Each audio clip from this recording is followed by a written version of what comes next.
बड़ी शांति मिलती है। धीरे धीरे हमें सुषुप्ति की अवस्था प्राप्त होती है और सुषुप्ति से सहज समाधि में प्रवेश करते हैं। उसके बाद आत्मा और परमात्मा का अनुभव होने लगता है। हमें अपनी आत्मा का अनुभव होता है, उस परमात्मा का अनुभव होने लगता है और एक दिन ऐसा आता है कि उससे एकाकार हो जाते हैं, ज्योति से ज्योति मिल जाती है। अब इन संतों ने इस बात का विशेष ध्यान रखा कि हमारे काम का समय न लिया जाए,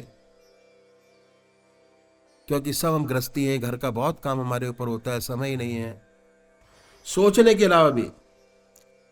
दूसरा स्टेप क्या है कि हर मनुष्य भोजन करता है और भोजन करने में आधा घंटा दोपहर को और आधा घंटा रात्रि को लगाता है। यह समय खाली है। दुनिया के व्यवहार का आप कोई काम नहीं कर रहे होते इस पीरियड के अंदर। इस भोजन के तरीके में परिवर्तन लाना पड़ेगा। आप आध्यात्मिक जिंदगी चाहते हो तो है, और वो क्या है?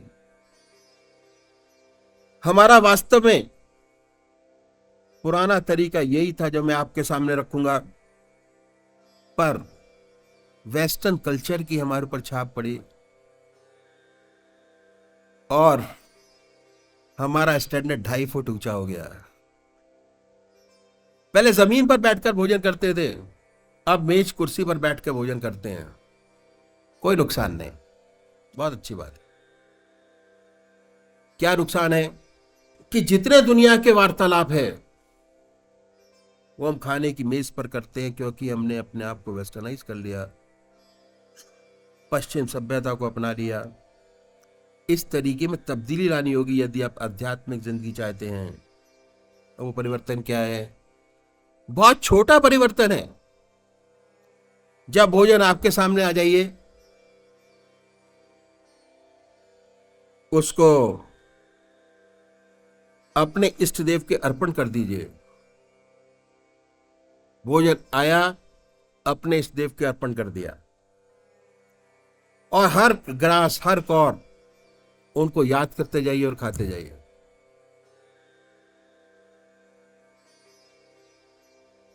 कोई भी ग्रास बिना परमात्मा के आपके शरीर में ना जाए, ना कोई चीज बिना परमात्मा की याद के पिए।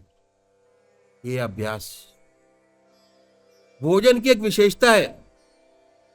भोजन जिन विचारों में डूबकर किया जाता है, जो खून बनता है उन्हीं विचारों का रंगा हुआ बनता है। अगर आप गुस्से में भोजन करेंगे तो 24 घंटे गुस्से में ही रहेंगे आप। अगर शांत स्वभाव से भोजन करेंगे तो शांति में रहेंगे। अगर परमात्मा को याद करके भोजन करेंगे तो जो ब्लड बनेगा परमात्मा की याद का रंगा हुआ बनेगा। और जब भी आप खाली होंगे, ईश्वर की याद स्वतः आएगी। अब आपको प्रयास नहीं करना पड़ेगा। और अगर आपने 15 दिन ये प्रयास कर लिया अभ्यास, तो 16वें दिन आपको करने की जरूरत नहीं पड़ेगी। जैसे ही आप भोजन के काउंटर पर बैठेंगे, ऑटोमेटिक परमात्मा की याद शुरू हो जाएगी और उसी की याद में भोजन का पान करेंगे। ये मनुष्य मन की आदत है कि जिस चीज को मनुष्य बार बार रिपीटेडली करना शुरू करता है, मन उसकी आदत बना लेता है।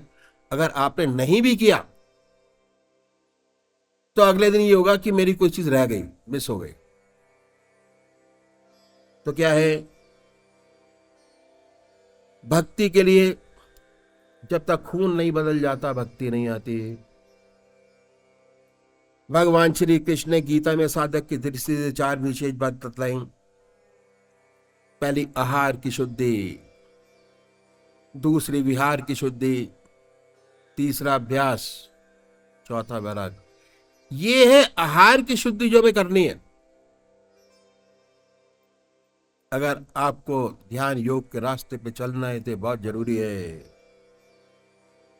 ऐसे संतों ने इतनी आसान तरीका बताया।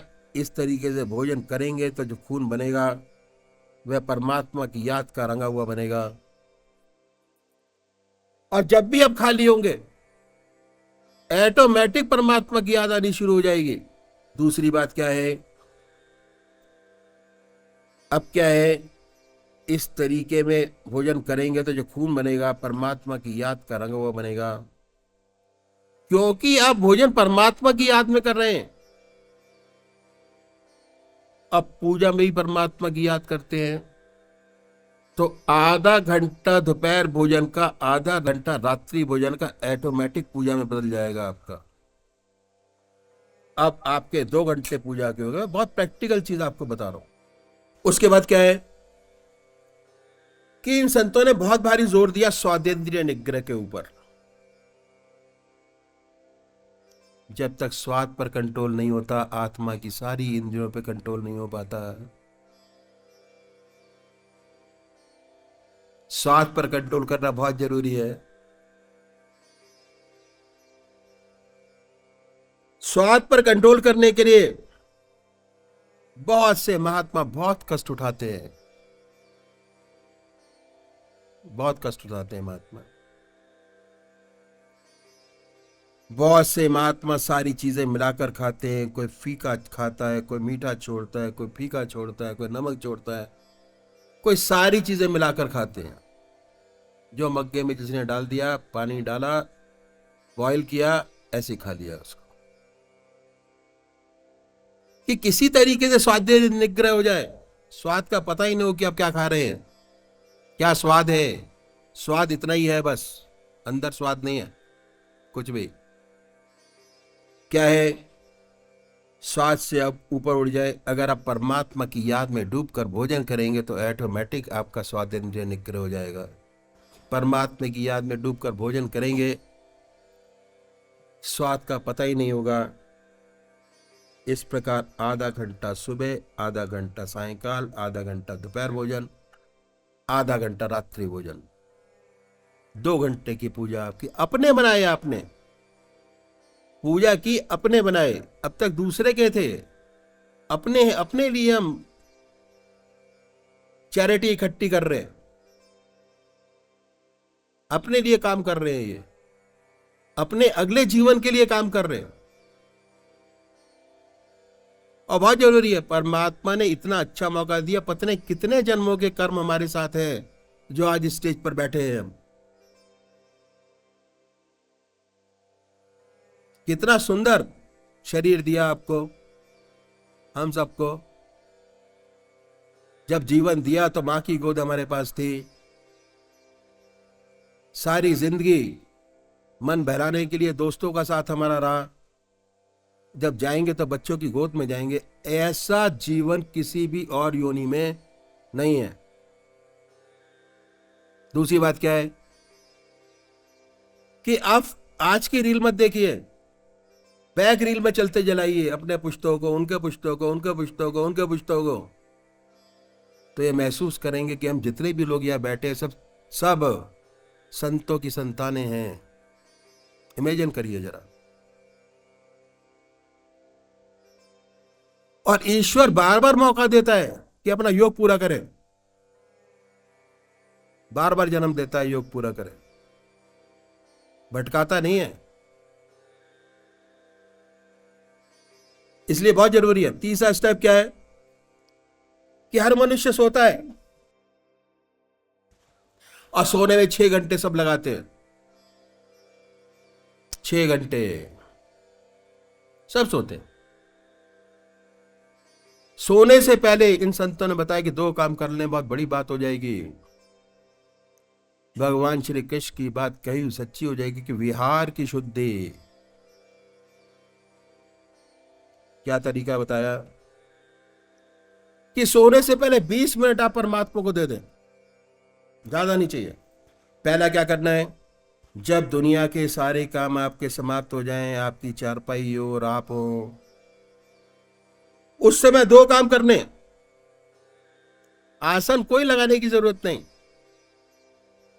बैठकर 2 काम कीजिए। पहला आत्मनिरीक्षण,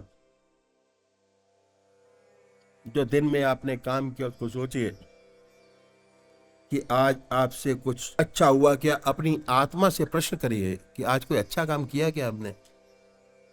वो गाइड करेगी आपको किया। उसको अपने इष्ट देव के अर्पण कर दीजिए कि प्रभु हमारे में इतनी हिम्मत नहीं थी, आपने कराया और हो गया।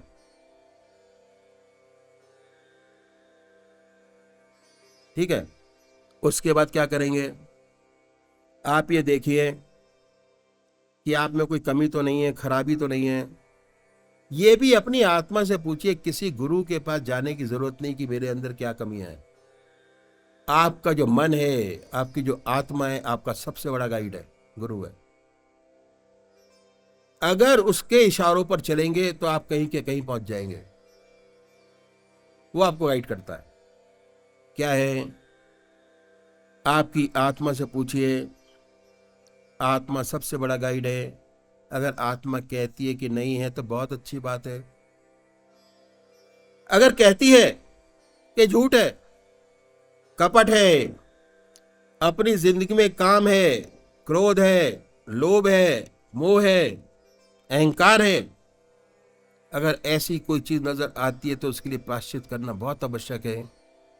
और प्रायश्चित करने का बहुत सुंदर तरीका हमारे बुजुर्गों ने बताया कि परमात्मा के सामने प्रायश्चित करें कि हे प्रभु, इन कमियों से मुक्ति करें। प्रार्थना बड़ी बड़ी चीज है। अगर भगवान के सामने प्रार्थना करते हैं, अपने आत्मा से पूछे कि हमारे से जो काम हो जाते हैं, बड़ी गड़बड़ है, उसमें से छोटी सी बात को पकड़े, बड़ी को ना पकड़े। आदतवश हो जाते हैं, उसमें झूठ बोल जाते हैं, गप लड़ाने की आदत पड़ी है। झूठ तो झूठ है, बगैर मतलब झूठ क्यों बोले? अगर आपकी आत्मा इन छोटी छोटी बातों से कुढ़ती है, करने के बाद दुखी होती है, तो क्या है? परमात्मा से प्रार्थना कीजिए कि हे प्रभु,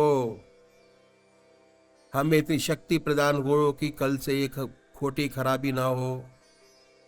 उसके बाद छोड़ दीजिए, मत करिए, नहीं करना।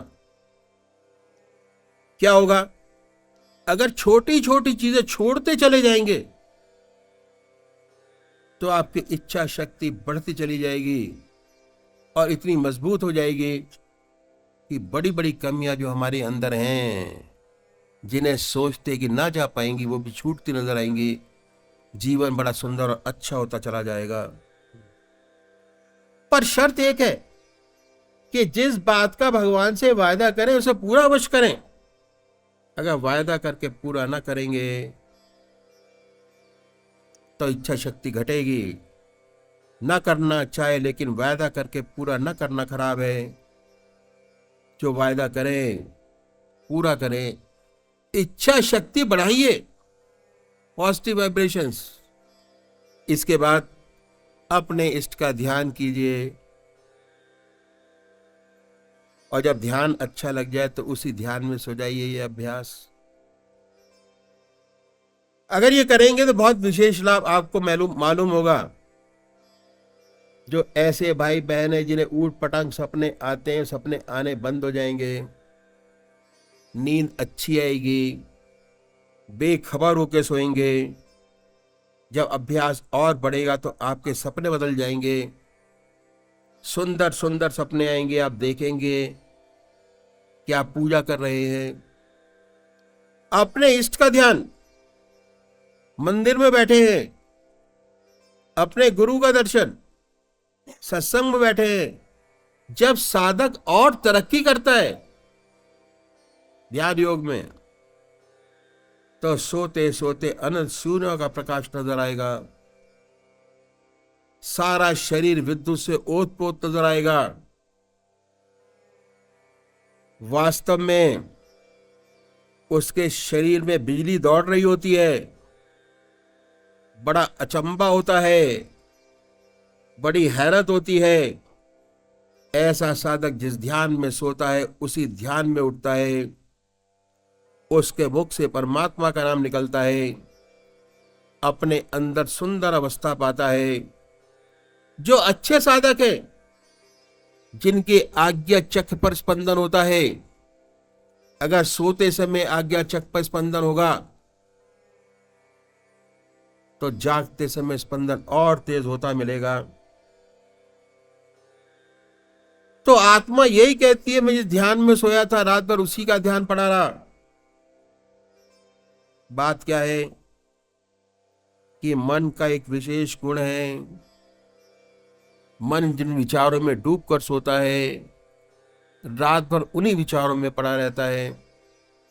हम गृहस्थी लोग हैं, कभी कोई मुसीबत आ पड़ी तो सोने से पहले इस मुसीबत की चिंता होती है, उसी मुसीबत में सो जाते हैं, सपना उसी मुसीबत का देखते हैं, सुबह उठते हैं वो मुसीबत और गहरी होती है, उसी चिंता में उठते हैं। एक बच्चा है, माँ का दूध पीते पीते सो जाता है, रात भर चप चप करता रहता है, मानसिक रूप से दूध पीता होता है। ये मन का विशेष गुण है।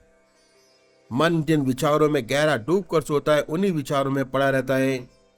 अगर आप ईश्वर की याद करके सोएंगे, परमात्मा से प्रार्थना करके सोएंगे,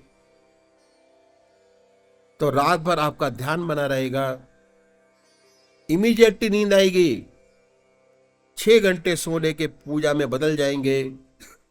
यही है विहार की शुद्धि, जिस पर भगवान श्री कृष्ण ने बड़ा भारी जोर दिया।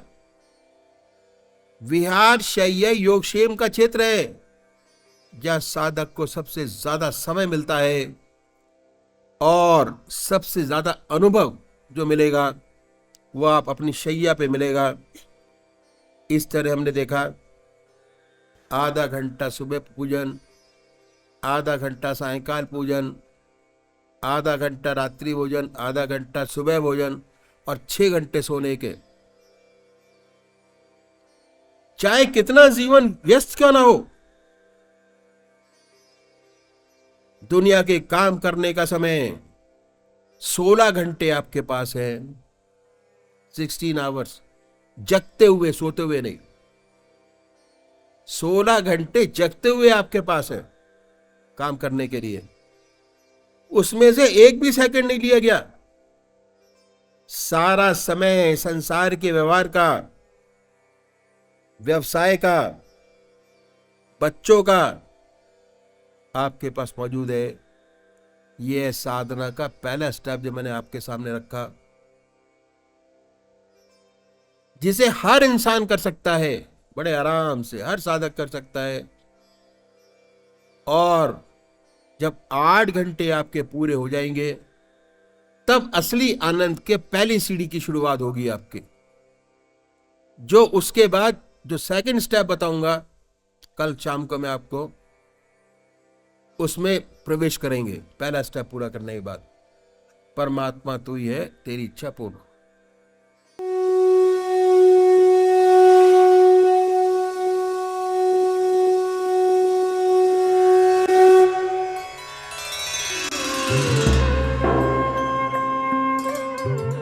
ध्यान योग के कार्यक्रम आनंद योग से निशुल्क जुड़ने के लिए संपर्क करें 9810239677।